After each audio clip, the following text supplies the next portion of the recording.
Apa yang dibenci olehmu, bisa jadi amat baik bagimu. Saudaraku, setiap orang pasti membenci kelaparan, jatuh miskin, dilanda kesedihan, menderita penyakit, mengalami kerugian, ditinggalkan oleh orang yang dicintai, diperlakukan secara zalim oleh orang lain dan berbagai musibah serta kesulitan lainnya. Tetapi bagi orang-orang yang berakal dan memiliki kesadaran, pasti menempatkan segala sesuatu itu sesuai dengan ukuran. Dan mendudukan setiap persoalan pada kursi yang sesuai dengannya. Mereka senantiasa bersikap adil, seimbang, dan tidak berlebihan dalam menghadapi segala sesuatu. Mereka tidak larut pada bayang-bayang semu atau fatamorgana yang menipu. Mereka juga senantiasa meresapi makna keseimbangan antara kecintaan dan kebencian pada suatu hal.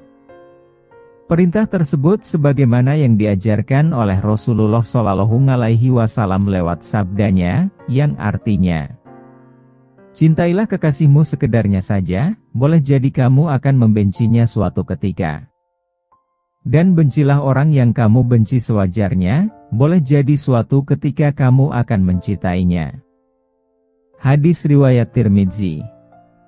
Saudaraku, orang yang cerdik selalu berusaha merubah kerugian menjadi keuntungan dan setiap musibah menjadi nikmat. Itu karena mereka senantiasa berusaha melihat sisi terang dari setiap musibah yang menimpa mereka, dan selalu berprasangka baik kepada Rob yang Maha Pemurah lagi Maha Penyayang. Sedangkan orang yang bodoh selalu membuat suatu musibah menjadi bertumpuk dan berlipat ganda.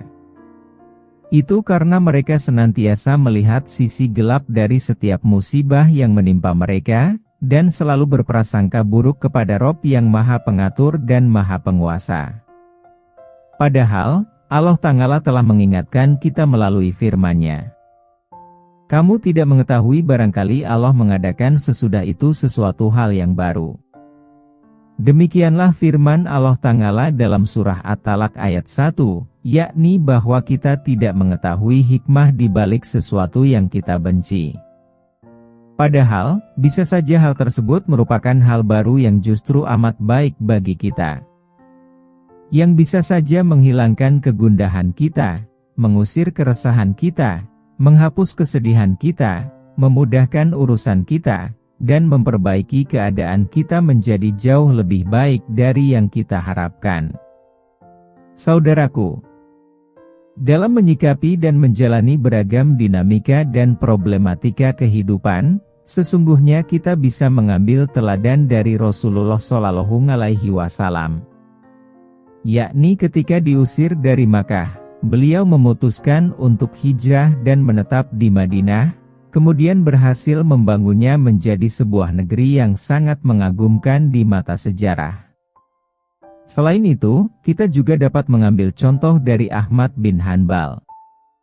Beliau pernah dipenjara dan disiksa oleh penguasa, tetapi dalam penjara beliau tetap berkarya dan di kemudian hari menjadi salah satu dari imam mazhab, yakni mazhab Hambali.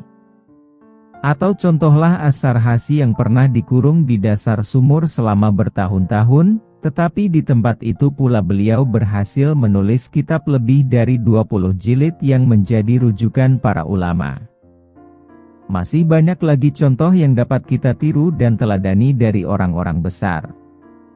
Di mana ketika mereka tertimpa suatu musibah, mereka selalu dapat melihat sisi yang paling terang dari musibah tersebut.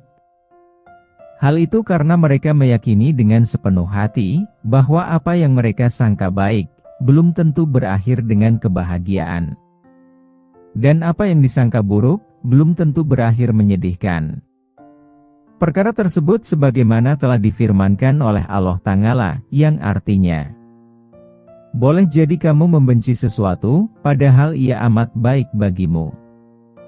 Dan boleh jadi pula kamu menyukai sesuatu, padahal ia amat buruk bagimu. Allah mengetahui, sedang kamu tidak mengetahui. Quran Surah Al-Baqarah ayat 216. Saudaraku, beragam kesulitan yang kita benci sebenarnya menguatkan hati, menghancurkan rasa ujub, dan mengubur rasa sombong. Sebab, beragam kesulitan yang kita hadapi, dapat menjadi jalan untuk meluruhkan kelalaian kita kepada Zat yang menciptakan kita. Menjadi lentera untuk menghidupkan zikir dan doa, menjadi upaya untuk menjaga hati dengan syukur dan sabar, dan menjadi sentilan untuk tidak cenderung pada dunia. Bahkan, beragam kesulitan yang kita hadapi dapat menjadi penuntun jalan kita menuju surga. Itu karena kesulitan dapat menghapus dosa-dosa yang telah kita lakukan. Perkara tersebut sebagaimana sabda Rasulullah SAW, yang artinya, tidaklah seorang mukmin ditimpa sebuah kesedihan, kegundahan dan kerisauan, kecuali Allah pasti akan menghapus sebagian dosa-dosanya. Oleh karena itu, jangan pernah membenci sesuatu yang tidak sesuai dengan keinginan kita. Karena bisa saja hal itu justru amat baik bagi kita.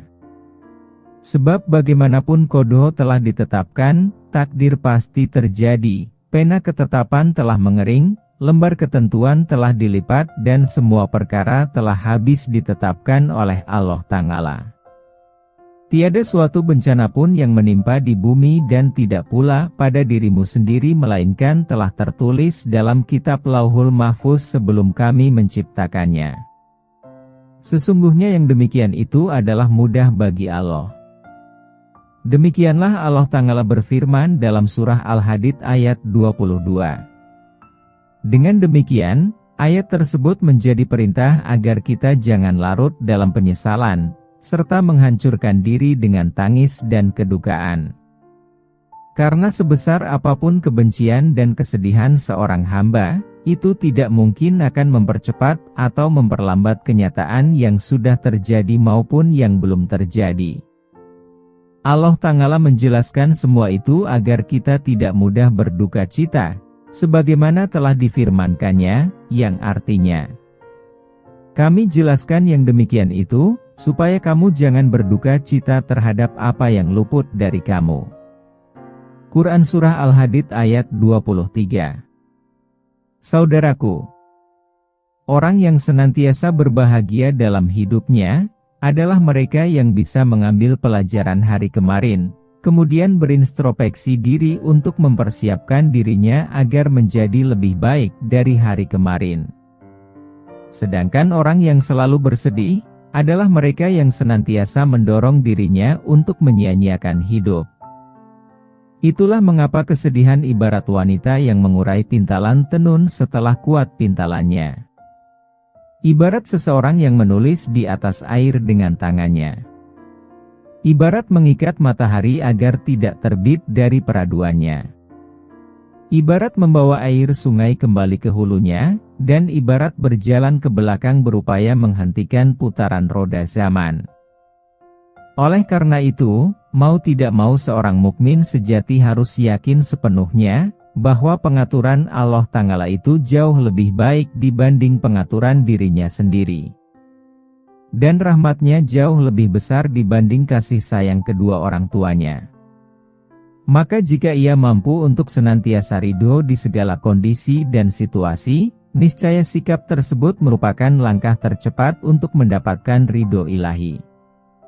Dan ia pun akan segera memetik buah dari sikapnya itu, yakni datangnya ketentraman jiwa dan keteguhan hati, ketika dilanda kesulitan yang rumit dan cobaan yang menghimpit.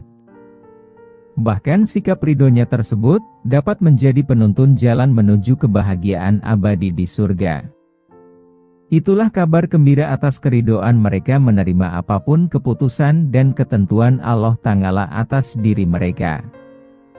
Untuk itu yakinilah, bahwa apa yang dibenci olehmu, bisa jadi amat baik bagimu.